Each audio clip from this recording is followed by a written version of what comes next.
Student chapter number 3 dynamics के साथ हम एक और सवाल के साथ मौजूद हैं। आज का सवाल है state Newton second law of motion. देखिए हम स्टेटमेंट देते हैं Newton second law of motion का। Newton second law of motion को इस तरीके से स्टेट किया जाता है। देखिए when a net force acts on a body it produces acceleration in the body. It produces acceleration in the direction of force. The acceleration is directly proportional to the force and inversely proportional to the mass of the body. This is the way how we state Newton's second law of motion.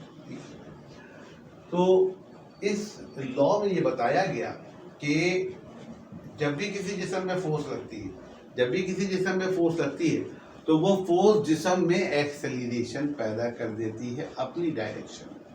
वो force जिस्म में क्या पैदा कर देगी? Acceleration पैदा कर देगी अपनी डायरेक्शन में, और वो एक्सेलरेशन फोर्स के डायरेक्टली प्रोपोर्शनल होता है और मास के इनवर्सली प्रोपोर्शनल होता है।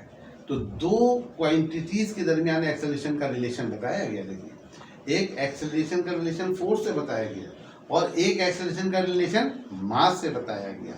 फोर्स से कौन सा रिलेशन बताया गया कि एक्सेलरेशन फोर्स के डायरेक्टली प्रोपोर्शनल है और एक्सेलरेशन मास के इनवर्सली प्रोपोर्शनल है। ठीक, यानी फोर्स जितनी ज्यादा लगाओगे एक्सेलरेशन उतना ज्यादा पैदा होगा, फोर्स जितनी कम करोगे एक्सेलरेशन उतना कम हो जाएगा।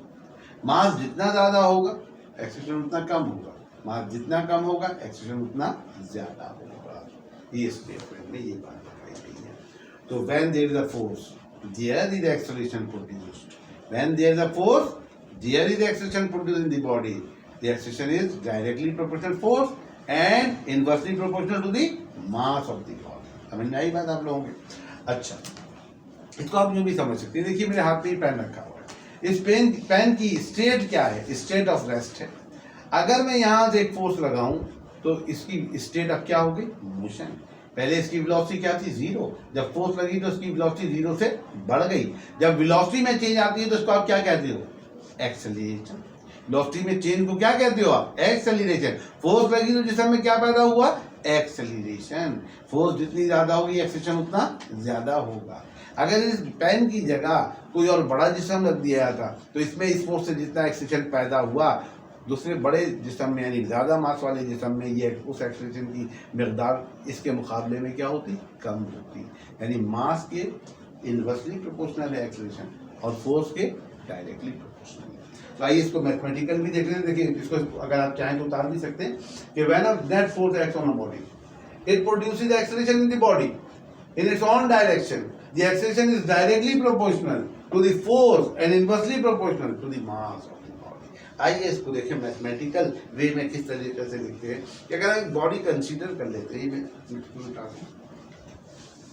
मैंने एक बॉडी कंसीडर कर ली, जिस्म कंसीडर कर लिया, ये कैसे जिस्म और ये जिस्म सरफेस पर रखा है। यहाँ पे मैं इस फोर्स लगाता हूँ, ये जिस्म का मास है। ये फोर्स इसमें क्या पैदा करेगी? एक्सेलरेशन इस डायरेक्शन में। आप देखें एक्सेलरेशन की डायरेक्शन और फोर्स की डायरेक्शन क्या है? सेम। जिस डायरेक्शन में फोर्स लग रही है उसी डायरेक्शन में एक्सेलरेशन पैदा हो रहा है। तो अब ये फोर्स, ये एक्सेलरेशन का रिलेशन फोर्स के साथ देखिए और एक्सेलरेशन का रिलेशन मास के साथ देखिए।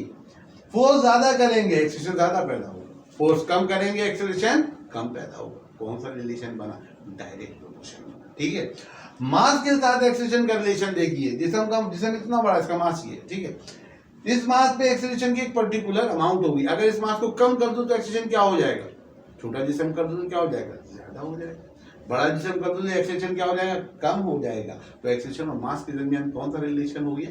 इनवर्स प्रोपोर्शन का। तो हम इस बात को लिखते हैं consider a body of mass है। देखिए हमने लिखा consider a body of mass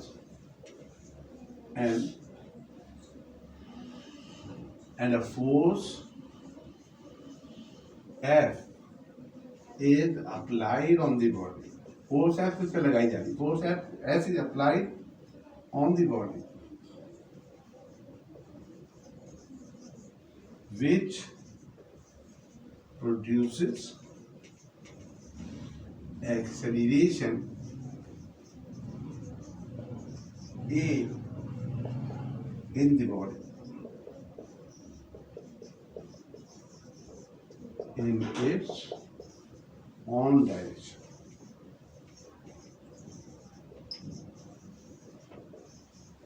So we can write.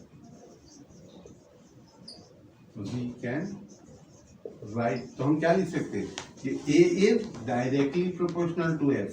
एक रिलेशन तो ये हो गया फोर्स और F के दरमियान, और हम लिख सकते हैं A is inversely proportional to M.